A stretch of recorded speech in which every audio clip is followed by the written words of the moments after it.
Hai, Assalamualaikum warahmatullahi wabarakatuh. Welcome back to my channel Ritsarlah Hilary. Selamat datang buat kamu. Ya, selamat datang nih buat sahabat yang baru datang dan baru bergabung di channel ini. Di sini channelnya sahabat wirausaha dan juga UMKM sukses dunia akhirat. Amin, amin ya robbal alamin. Nah, gimana kabar sahabat nih? Semoga sahabat dalam keadaan sehat walafiat selalu ya, dan bisnisnya semakin maju serta berkembang. Nah, sahabat, di video kita kali ini kontennya ini akan berisi tentang tanya jawab izin usaha UMKM, di mana ini akan kami buatkan panduan penting dan praktis untuk membuat yayasan. Jadi ini kontennya berisi tanya jawab lengkap teman-teman UMKM dengan kami selama ini, baik melalui kolom komentar ataupun melalui japri kepada admin. Jadi kami buatkan, semoga bisa menambah inspirasi dan menambah wawasan teman-teman dalam memahami apa sih itu yayasan, bagaimana cara pembuatannya, seperti apa itu dalamnya yayasan. Kami akan jelaskan detail di video kita kali ini. Jadi buat kalian masih penasaran, kalian wajib tonton dan simak video sampai dengan selesai. Dan jangan lupa mohon di subscribe ya. Nggak lama-lama, yuk kita masuk ke video pembuka terlebih dahulu ya.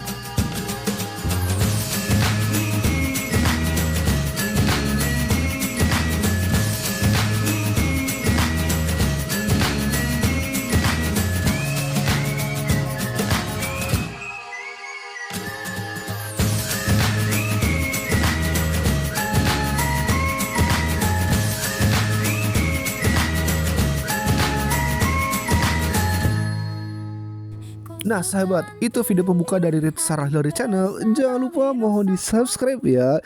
Kalau sudah subscribe, terima kasih banyak. Kita akan masuk ke pertanyaan ke-1. Kami Aceh, apa itu sih yayasan?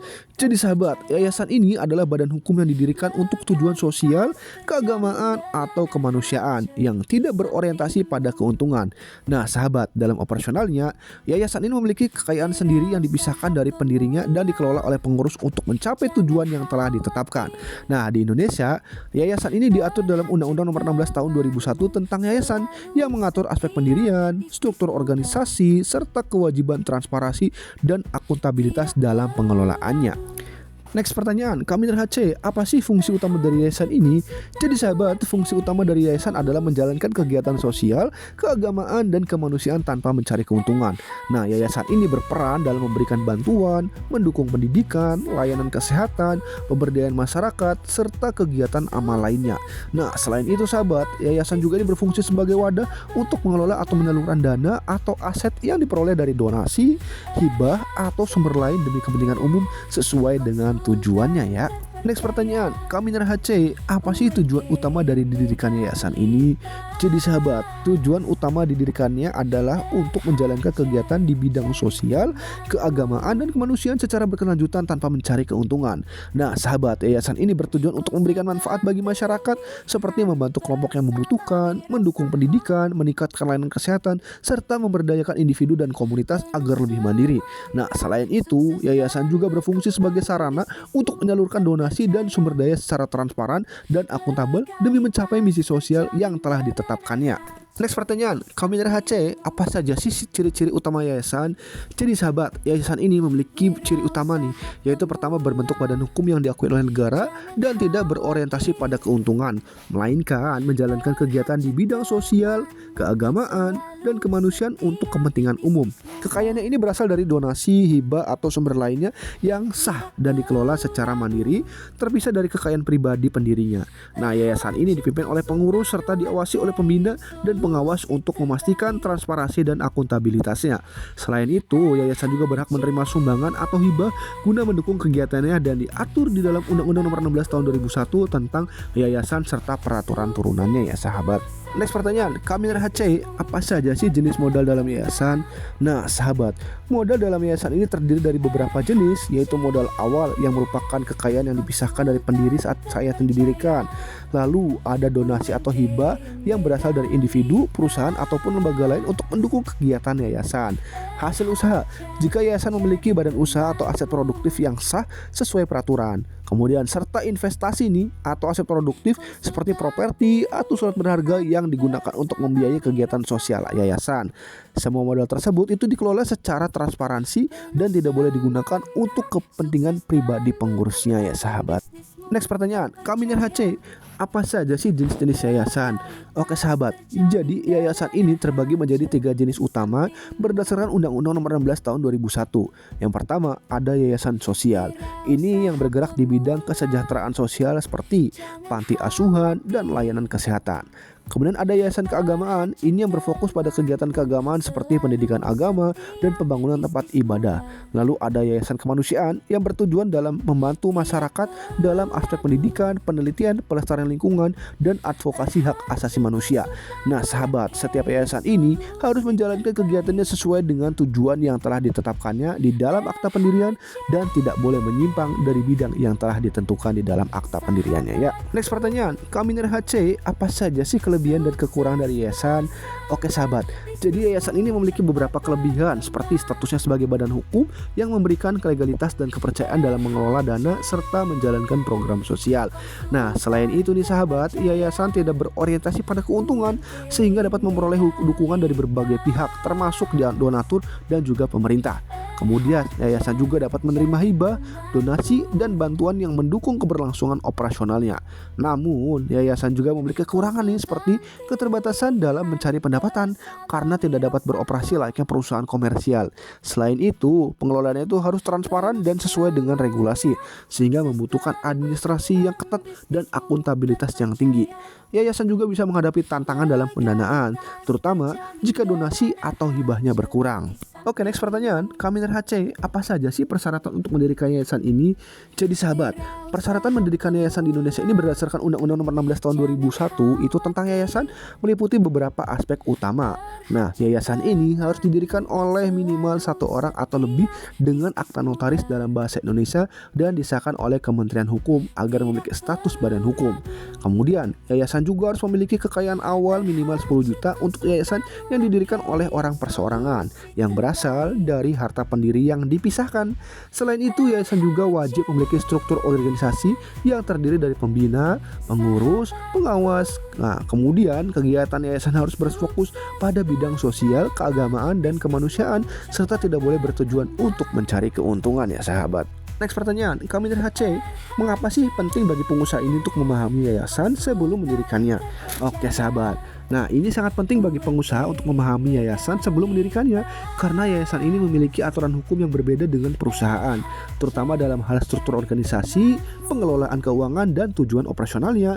Yayasan ini tidak berorientasi pada keuntungan sehingga pengusaha perlu memahami bahwa dana yang diperoleh harus digunakan untuk kepentingan sosial, keagamaan, ataupun kemanusiaan, bukan untuk kepentingan pribadi. Nah, selain itu nih sahabat, yayasan juga memiliki persyaratan administrasi yang ketat, termasuk transparansi laporan keuangan dan kepatuhan terhadap regulasi yang berlaku. Nah, memahami hal ini membantu pengusaha menghindari masalah hukum, memastikan operasional yayasan berjalan dengan baik, serta membangun kepercayaan dari donatur dan juga masyarakat tentunya. Next pertanyaan, Kaminer HC, apa saja sih layanan online yang tersedia untuk yayasan? Jadi sahabat, beberapa layanan online yang tersedia untuk yayasan di Indonesia ini mencakup berbagai aspek legalitas nih, administrasi, dan juga pendanaan. Nah, untuk pendirian yayasan terdapat layanan seperti AHU online dari Kemenkum yang memfasilitasi pendaftaran badan hukum secara digital. Nah, dalam hal pengelolaan keuangan dan pajak, yayasan ini dapat menggunakan DJP online atau Cortex ya untuk pelaporan pajak dan e-banking untuk mengelola donasinya. Kemudian untuk pendanaan dan donasi tersedia platform crowdfunding seperti Kitabisa, Benih Baik, atau GoFundMe untuk membantu yayasan menggalang dana secara transparan. Nah, selain itu nih sahabat, yayasan juga bisa menggunakan media sosial dan website untuk publikasi program serta layanan seperti Google for Non-Profit yang memberikan akses ke alat digital gratis untuk meningkatkan efektivitas operasional yayasannya. Next pertanyaan, Kaminer HC, apa saja sih tahapan dalam mendirikan yayasan ini? Oke sahabat, tahapan dalam mendirikan yayasan di Indonesia ini menjadi beberapa langkah utama. Yang pertama nih, menentukan pendiri dan tujuan yayasan yang harus bergerak di bidang sosial, keagamaan, atau kemanusiaan. Silakan dipilih. Yang kedua, menyusun akta pendirian yayasan melalui notaris dalam bahasa Indonesia, termasuk menetapkan nama yayasan, susunan pengurusnya baik itu pembinanya siapa, pengurusnya, dan juga pengawas, serta modal minimal 10 juta. Yang ketiga, mendaftarkan yayasan ke Kemenkum melalui sistem AHU online agar mendapatkan status badan hukum yang sah, nanti dibantu oleh notaris atau konsultan. Yang keempat, mengurus NPWP di kantor pajak setempat untuk keperluan administrasi perpajakan. Yang kelima, mendaftarkan yayasan ke instansi terkait sesuai dengan bidangnya, termasuk seperti Dinas Sosial atau Kementerian Agama. Dan yang terakhir, mempersiapkan operasional dan sumber pendanaan, termasuk misalkan mencari donasi, hibah, atau mitra kerjasama untuk menjalankan program-program yang ada di dalam yayasannya ya. Next pertanyaan, Kaminer HC, berapa sih besaran modal dasar dalam pendirian yayasan? Nah, sahabat, besaran modal dalam dasar pendirian yayasan di Indonesia tidak ditentukan secara spesifik dalam Undang-Undang Nomor 16 Tahun 2001 tentang yayasan. Namun di dalam prakteknya, sesuai dengan peraturan pemerintah Nomor 63 Tahun 2008, yayasan yang didirikan oleh perorangan itu harus memiliki kekayaan awal minimal 10 juta rupiah. Sedangkan untuk yayasan yang didirikan oleh badan hukum atau yang bergerak di bidang tertentu, modalnya awalnya pasti bisa lebih besar sesuai dengan kebutuhan operasional dan regulasi yang berlaku. Nah, modal ini harus berasal dari harta pendiri yang dipisahkan dan dapat berbentuk uang, barang, atau aset lainnya yang bernilai ekonomis ya sahabat. Pertanyaan berikutnya, Kaminer HC, berapa sih biaya yang diperlukan untuk membuat yayasan ini? Jadi sahabat, biaya pendirian yayasan di Indonesia ini bervariasi tergantung pada lokasinya, jasa notaris, dan juga kebutuhan administratif lainnya. Nah, secara umum nih, biaya yang diperlukan meliputi pembuatan akta notaris yang berkitar antara 3 juta sampai dengan 10 juta, pengesahan badan hukum di Kemenkum melalui AHU online sekitar 1 sampai dengan 2 juta, serta pembuatan NPWP dan administrasi pajak yang biasanya itu gratis, tapi biasanya ada biaya juga ya sekitar 200 sampai dengan 500 ribu jika menggunakan jasa pihak ketiga. Nah, selain itu terdapat biaya operasional awal seperti pembuatan rekening yayasan dan sewa tempat jika diperlukan. Nah, secara keseluruhan nih total biaya pendirian yayasan ini dapat berkisar antara 5 dengan sampai dengan 15 juta tergantung nih pada kebutuhan spesifik dan jasa profesional yang digunakannya ya sahabat. Next pertanyaan, Kaminer HC, berapa lama sih waktu yang dibutuhkan untuk mendirikan yayasan? Nah sahabat, waktu yang dibutuhkan untuk mendirikan yayasan di Indonesia ini bervariasi nih tergantung pada proses administrasi dan juga kelengkapan dokumennya ya. Nah secara umumnya sih pembuatan akta notaris ini memerlukan waktu sekitar 3 sampai dengan 7 hari kerja. Sementara pengajuan pengesahan badan hukum ke Kemenkum ini biasanya membutuhkan waktu antara 5 sampai dengan 10 hari kerja setelah dokumennya lengkap. Kemudian pengurusan NPWP kurang lebih sekitar 1 sampai dengan 3 hari kerja, sedangkan pendaftaran ke instansi lain terkait Dinas Sosial atau Kementerian Agama ini bisa memakan waktu lebih lama tergantung pada kebijakan masing-masing daerahnya ya sahabat. Nah secara keseluruhan nih proses pendirian yayasan itu memakan waktu kurang lebih bisa 2 sampai dengan 4 minggu, tetapi bisa lebih cepat atau lebih lama tergantung pada efisiensi administrasi dan juga persyaratan tambahan yang diperlukannya sahabat. Next pertanyaan, Kaminer HC, dokumen apa saja sih yang biasanya kita dapat saat mendirikan yayasan? Nah sahabat, saat mendirikan yayasan terdapat beberapa dokumen yang penting yang diperoleh sebagai bukti legalitas dan keabsahannya. Nah dokumen utama yang diterbitkan adalah akta pendirian yayasan dari notaris. Kedua yang mencakup nama, tujuan, struktur organisasinya, dan modal awal yayasan. Nah setelah itu yayasan akan mendapatkan SK dari Kemenkum, itu SK pengesahan yang menyatakan bahwa yayasan telah sah secara hukum. Selain itu, yayasan juga memiliki NPWP dari Dirjen Pajak atau Kortex ya. Kemudian ada surat SKDU dan juga dapat mengurus NIB serta izin operasional melalui SS terutama jika bergerak di bidang tertentu yang memerlukan perizinan khusus nih. Nah, dokumen-dokumen pendukung lain seperti anggaran dasar yayasan, struktur kepengurusan, dan laporan kekayaan awal juga penting untuk memastikan yayasan ini dapat beroperasi secara sah dan memperoleh berbagai fasilitas hukum serta pajak yang diperlukan. Next, Kaminer HC, apa sih yang dimaksud dengan jasa pembuatan yayasan? Nah sahabat, jasa pembuatan yayasan ini adalah layanan profesional yang membantu individu atau kelompok dalam mendirikan yayasan secara legal dan sesuai dengan peraturan yang berlaku di Indonesia. Nah layanan ini biasanya mencakup pembuatan akta, kemudian pengurusan pengesahan badan hukumnya, pembuatan NPWP, NIB, dan izin lainnya. Nah selain itu sahabat, jasa ini juga dapat mencakup konsultasi hukum dan administrasi, penyusunan anggaran dasar yayasan, serta pendampingan dalam memperoleh izin operasional yang diperlukan. Nah dengan menggunakan jasa pembuatan yayasan ini, pendiri dapat menghemat waktu pastinya dan memastikan bahwa seluruh prosesnya berjalan sesuai dengan ketentuan hukum yang berlaku saat itu.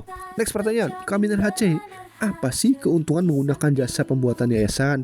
Nah, jadi sahabat, keuntungan menggunakan jasa pembuatan yayasan adalah kemudahan dan efisiensi dalam mengurus seluruh proses legalitas tanpa harus menghadapi kendala administratif yang kompleks.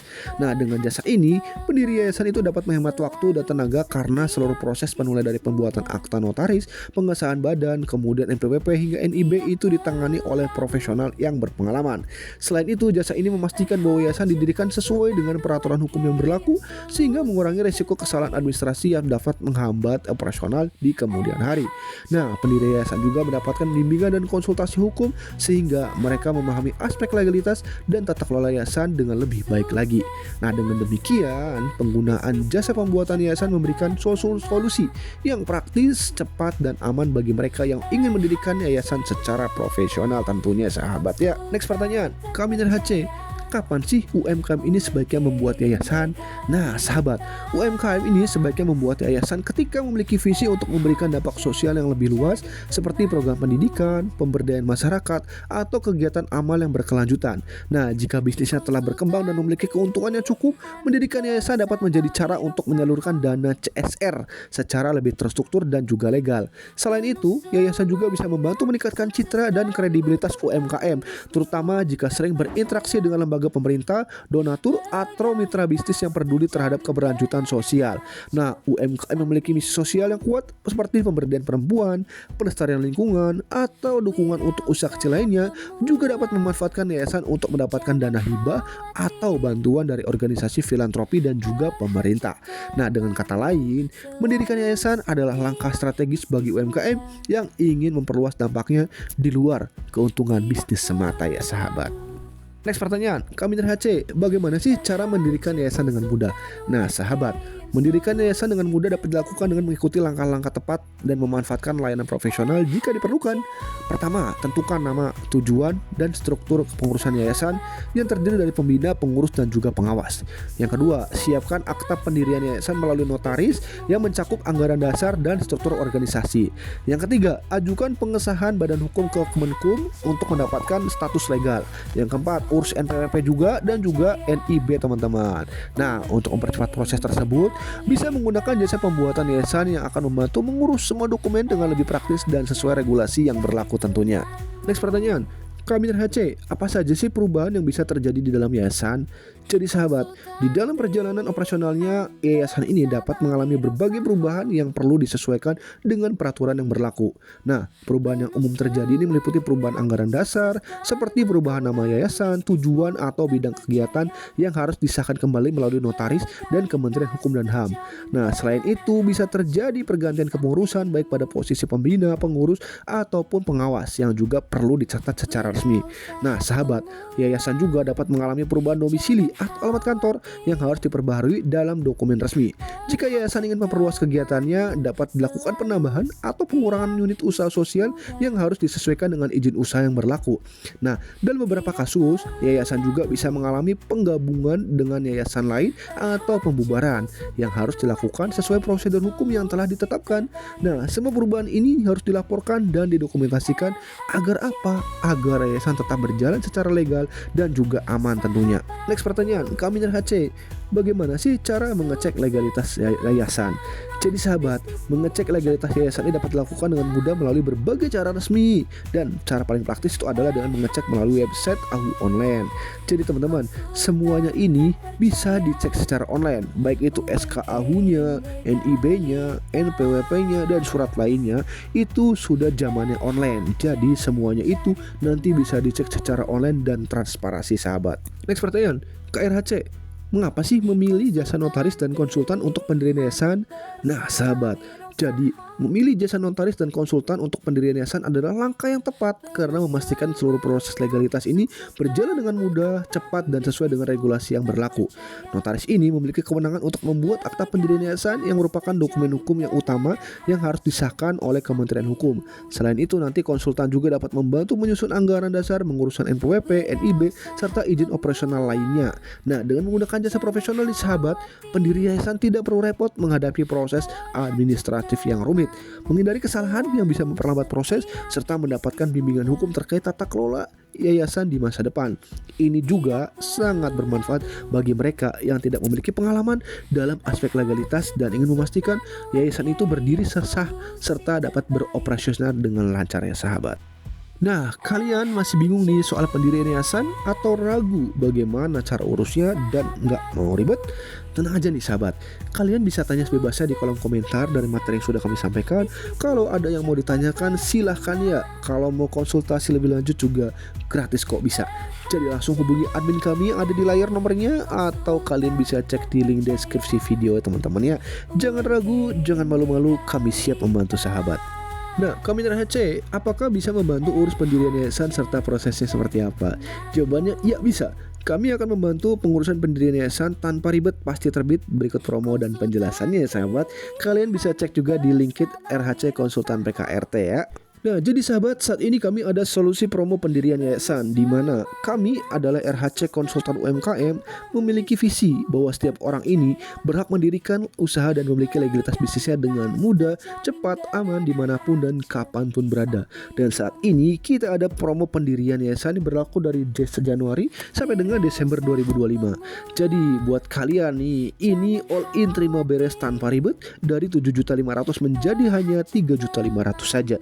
Dimana nanti paket ini kalian akan mendapatkan akta yayasan notaris, SK Kemenkum yayasan, NPWP yayasan, NIBOSS dan yayasan, free logo yayasan, free desain stempel yayasan, free kop surat yayasan, free kartu nama yayasan, SOP yayasan, hak akses all system free video tutorial bisnis, dan juga free konsultasi legalitas bisnis teman-teman. Jadi legalitas usaha lengkap itu adalah investasi masa depan kesuksesan usaha Anda. Nah, perlu sahabat ketahui, kami sudah bersertifikat BNSP, BPJPH dan juga Kemenkom UKM. Dan standar layanan kami ini full online seluruh Indonesia, layanan 24 jam, aman dan resmi, pembayaran full setelah selesai teman-teman.